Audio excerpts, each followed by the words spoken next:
As a broker who's represented many buyers and sellers, I can't help but share my thoughts on how the National Association of Realtors settlement is changing the home buying landscape, especially for buyer's agents. I'm going to give a brief overview of the situation and then get into what high quality agents can do to save their jobs and their commissions.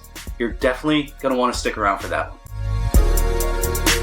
If you've maybe been cryogenically frozen for the past couple months and haven't heard about the massive $418 million settlement from the NAR, the crux of it is that the association was being sued in multiple lawsuits, arguing that the current way commissions are offered is illegal and basically disadvantages the consumer. The current commission system is the seller of a house will pay a brokerage to list the property, and that brokerage will pay a buyer's agent who brings the buyer.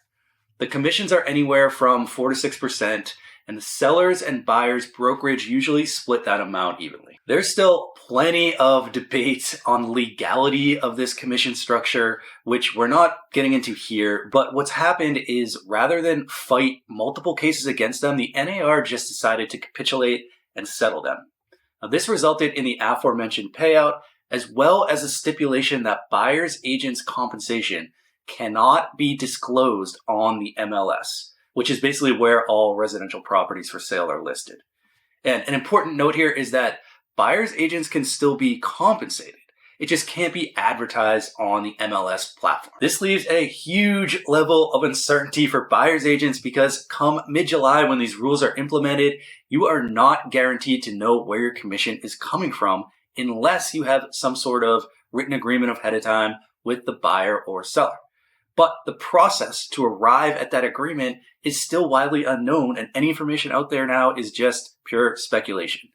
So allow me to speculate on this. I see this going one of two ways. The first being that an alternative commission structure or commission payout is made standard, essentially for the same dollar amounts currently.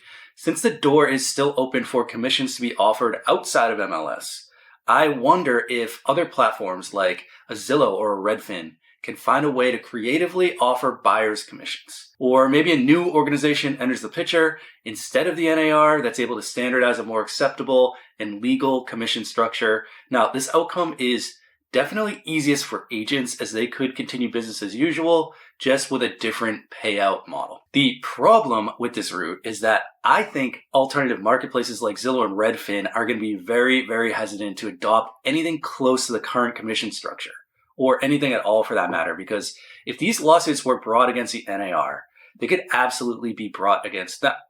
And same could be said for an alternative association. Are they willing to risk litigation on a new commission model when they saw one of the most powerful lobbying organizations in the country, the NAR, get taken down by these lawsuits? So I believe my second outcome, which I'll get into now, is much more likely and is what agents should be acting on right now before these changes go into effect. But first, if you're enjoying this content, please consider throwing this video a like and subscribing to Wealthy REI, where we post weekly real estate content for new and existing investors. Okay, so back to my point. It's more probable than not that most high-powered brokerages and agents will shift to mainly focusing on acquiring listings, because that portion of the transaction is untouched, although they'll likely have to come down on their fees a bit since they're not paying out a buyer's agent. The listing process is essentially the same as before.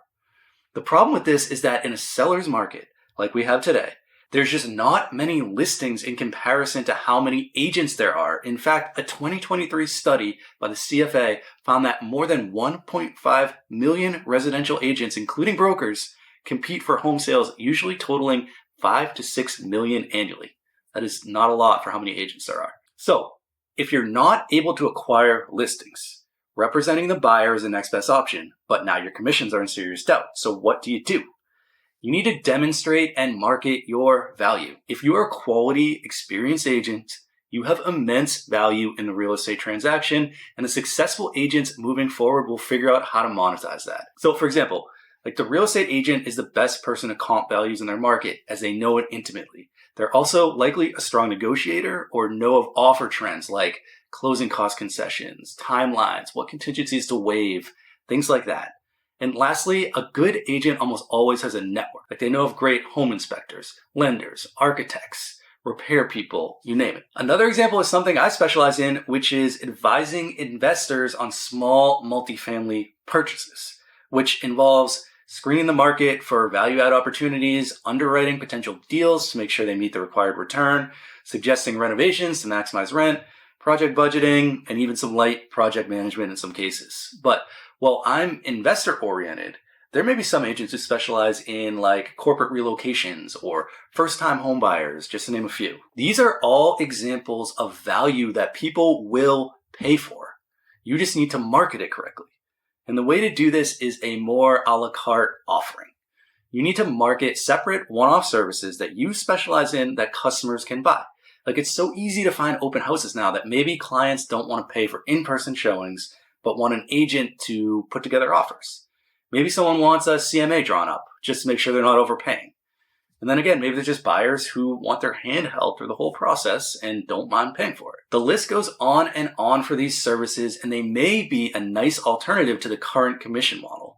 But the savvy agents who are quick to adjust, market themselves, and get ahead of this will reap the benefits. And I also think this will free up strong agents to focus on their best and highest use, rather than spending time on low-value tasks like showings and open houses. So full disclosure here, I do hope the market ends up in a scenario like this because I think it's an incredible opportunity for quality agents to assert their value and be more creative about generating income.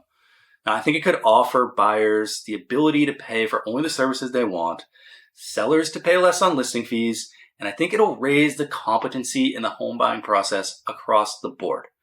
And I say that last piece because the inexperienced and part-time agents just aren't going to make a pivot and will likely leave the industry altogether. If buyers are now having to pay agents, they'll be way less likely to use like their sister's best friend or cousin or someone like that, because now they're going to make sure their money is well spent when before it didn't matter because the seller was paying them. Now, this is going to leave room for the more experienced agents to come in, increase their customer base, and raise the overall level of competency in the industry. And I think that's a great thing because the bar is set a little bit low now for real estate agents. So at the moment, this is still a very fluid situation. Keep in mind, this is just one guy's take with some good experience, but only average IQ. So don't take it too personally if you don't agree or I got something wrong here. I'll likely be putting out more content as it unfolds.